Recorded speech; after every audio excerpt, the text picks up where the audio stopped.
Ce jeudi matin, la justice camerounaise a retenu son souffle. À la morgue de l'hôpital général de Yaoundé, le corps de Luc Njodo, procureur général près la Cour suprême, reposait, entouré de ses proches, de ses collègues, des membres du gouvernement, des autorités administratives. Dans un silence lourd de recueillement, sanglots étouffés et regards humides traduisaient l'ampleur de la perte.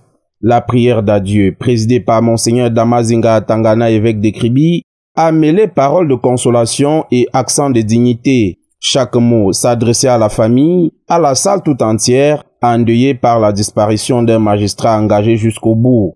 Puis, direction la Cour suprême pour l'hommage judiciaire. Le cercueil drapé aux couleurs nationales a été accueilli par le premier président de la Cour, Daniel Mkobe-Sonnet, entouré des plus hautes autorités judiciaires et administratives du pays. Magistrats, avocats, greffiers, notaires, tous en robe noire et épitoge rouge, formaient une haie d'honneur empreinte de gravité. La présence de la ministre déléguée à la présidence chargée du contrôle supérieur de l'État, représentant personnel du chef de l'État, de Jean de Dieu Momo et d'Henri Yebe Aïssi, traduisait l'importance nationale de cette cérémonie.